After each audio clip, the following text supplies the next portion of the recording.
میرے عزیز دوستو، حضرت معاویہ رضی اللہ تعالیٰ عنہ کا دور خلافت ہے۔ حضرت معاویہ رضی اللہ تعالیٰ عنہ کے دور خلافت میں آپس میں دو شخص لڑے۔ دو شخص آپس میں لڑ گئے۔ لڑنے کے بعد اس لڑائی کے درمیان میں ایک کا دانت ٹوٹ گیا۔ ایک کا دانت ٹوٹا تو اس نے دوسرے شخص کو پکڑا اور حضرت معاویہ رضی اللہ تعالیٰ عنہ کے پاس لے گئے، ان کی عدالت میں پیش کیا اور کہا کہ اس نے میرے دانت کو توڑا ہے، مجھے قصاص دلوائیے، اور قصاص میں اس کا دانت ہی توڑوں گا۔ تو حضرت معاویہ رضی اللہ تعالیٰ عنہ نے ان سے کہا کہ دیکھو، تمہارا دانت ٹوٹ گیا، اب تمہیں یہ فائدہ نہیں ہوگا کہ تم اس کے دانت کو بھی توڑو، یہ کام کر لو کہ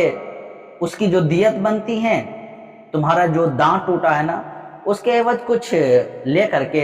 معاملے کو صاف کر دو، اسے معاف کر دو۔ تو اس نے کہا نہیں، میں تو اس کا دانت ہی توڑوں گا۔ تو حضرت معاویہ رضی اللہ تعالیٰ عنہ تھوڑی دیر سمجھائے، وہ نہ مانا۔ اس نے کہا کہ میں تو نہیں مانتا، مجھے دانت ہی چاہیے اور میں قصاص میں اس کا دانت ہی توڑوں گا۔ تو حضرت معاویہ رضی اللہ تعالیٰ عنہ نے کہا کہ ٹھیک ہے، چلو اس کے دانت کو ہی توڑتے ہیں۔ وہ شخص نکلا اور حضرت معاویہ رضی اللہ تعالیٰ عنہ بھی نکلے۔ راستے میں حضرت ابو دردہ رضی اللہ تعالیٰ عنہ سے ملاقات ہوئی۔ جب حضرت ابو دردہ رضی اللہ تعالیٰ عنہ سے ملاقات ہوئی تو حضرت ابو دردہ رضی اللہ تعالیٰ عنہ نے پوچھ لیا کہ کیا ماجرا ہے، کہاں جا رہے ہیں؟ تو حضرت معاویہ رضی اللہ تعالیٰ عنہ نے بتایا کہ اس شخص نے اس کے دانت کو توڑا ہے، قصاص میں اس شخص کو اس کا دانت ہی چاہیے۔ تو حضرت ابو دردہ رضی اللہ تعالیٰ عنہ فرماتے ہیں کہ سنو، اللہ کے نبی صلی اللہ علیہ وسلم کا فرمان ہے، اللہ کے نبی صلی اللہ علیہ وسلم نے فرمایا کہ جو شخص کسی کو معاف کر دے، اللہ کے نبی صلی اللہ علیہ وسلم کا فرمان ہے کہ اگر کوئی شخص کسی کو معاف کر دے تو اللہ تبارک و تعالیٰ اس وقت اسے معاف کرتا ہے جس وقت میں اسے معافی کی سخت ضرورت ہوتی ہے۔ میرے عزیز دوستو، یہ حضرت ابو دردہ رضی اللہ تعالیٰ عنہ فرما رہے ہیں، اور حضرت ابو دردہ رضی اللہ تعالیٰ عنہ کے بارے میں جگ ظاہر ہے کہ بڑے پائے کے صحابی ہیں۔ میرے عزیز دوستو، حضرت ابو دردہ رضی اللہ تعالیٰ عنہ نے یہ فرمایا کہ سنو میرے بھائی، اللہ کے نبی کا فرمان ہے، محمد الرسول اللہ صلی اللہ علیہ وسلم کا فرمان ہے کہ اگر کوئی شخص اپنے کسی ایسے شخص کو جو اس پر ظلم کیا ہو،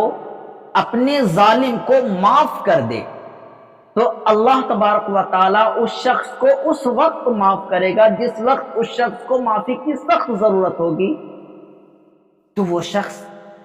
حضرت ابو دردہ رضی اللہ تعالیٰ عنہ کی طرف متوجہ ہوا، اور متوجہ ہونے کے بعد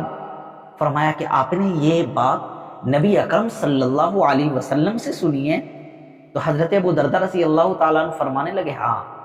یہ بات میں نے نبی اکرم صلی اللہ علیہ وسلم سے سنی ہے۔ میرے عزیز دوستو، یہی شخص تھوڑی دیر پہلے دیت لینے کو تیار نہیں، قصاص میں وہ اپنے ظالم کے دانت کو ہی توڑنا چاہ رہا تھا، لیکن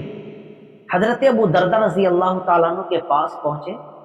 اور نبی اکرم صلی اللہ علیہ وسلم کی حدیث سنی،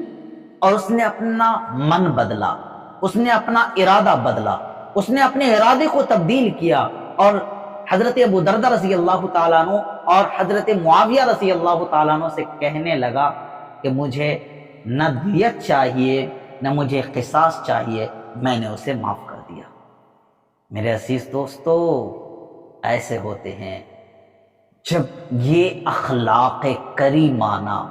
ہمارے اندر اتر جائے نا، جب ہم نبی اکرم صلی اللہ علیہ وسلم کی بات کو توجہ دینے لگے نا، جب ہم نبی اکرم صلی اللہ علیہ وسلم کی ایک ایک بات پر یقین کر کے میرے عزیز دوستو اپنی زندگی گزارنے لگے نا، تو پھر ہماری زندگی اتنی آسان ہو جائے گی جس کا ہم اندازہ نہیں لگا سکتے ہیں۔ میرے عزیز دوستو، اس لیے آؤ اپنے نبی کے طریقے کو اپناتے ہیں، اپنے نبی کی بات کو سنتے ہیں۔ اور پھر ایک بات یاد رکھنا میرے عزیز دوستو، آج دنیا کے اندر اللہ کی مخلوق پر آپ رحم کرے، کل قیامت کے دن اللہ تبارک و تعالی آپ کے اوپر رحم کرے گا۔ اللہ کے نبی کا فرمان ہے من لا یرحم لا یرحم، کہ جو شخص دوسروں پر رحم نہیں کرتا نا، پھر اس کے اوپر رحم نہیں کیا جاتا۔ اس لیے اللہ کی مخلوق پر رحم کرنا شروع کریں، انشاءاللہ اللہ کی ذات سے قوی امید رکھیں کہ اللہ تبارک و تعالی آپ کے اوپر رحم فرمائے گا۔